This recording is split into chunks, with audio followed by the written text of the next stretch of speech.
systemic oppression, historical trauma, and human trafficking. We've already learned that trafficking happens because certain systemic and community-level conditions are present which allow for exploitation to occur. In this video, we will learn about two specific community-level conditions, systemic oppression and historical trauma, and how they result in disproportionately high rates of trafficking and exploitation of Native Americans. What is systemic oppression?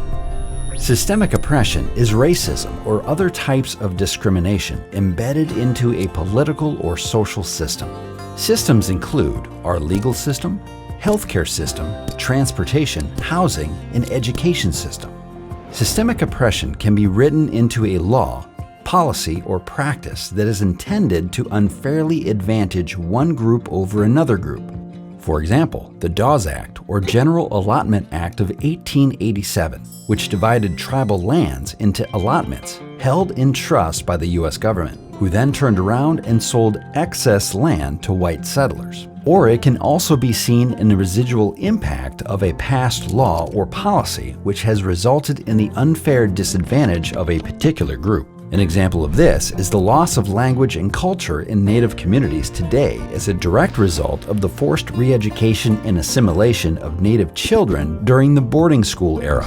While exact numbers are difficult to identify, a study conducted in the US and Canada showed that an average of 40% of sex trafficking victims identify as Native. In 2018, the Urban Indian Health Institute uncovered 506 unique cases of missing and murdered Indigenous women and girls across 71 U.S. cities, many times the result of human trafficking. But in order to understand how systemic oppression and historical trauma connects to the disproportionate rates of trafficking and exploitation of Native women, we must look back in our history. Before colonization, women in the tribe were respected, valued, and regarded as sacred.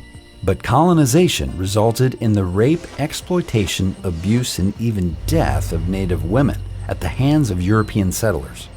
Another lasting impact of colonization is the removal of life options, and today, Native women and children are among the most economically, socially, and politically disenfranchised groups in the United States.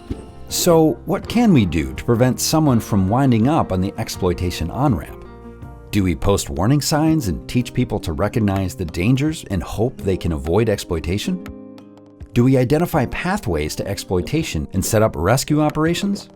Or do we change the system? In order to change the system, we must first change the conversation.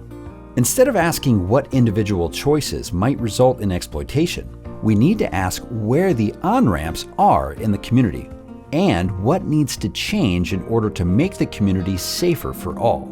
We are all connected, and we all have a role to play, personally and professionally, as individuals and at the agency level, to create safe communities free from on-ramps and where everyone can thrive and reach their full potential.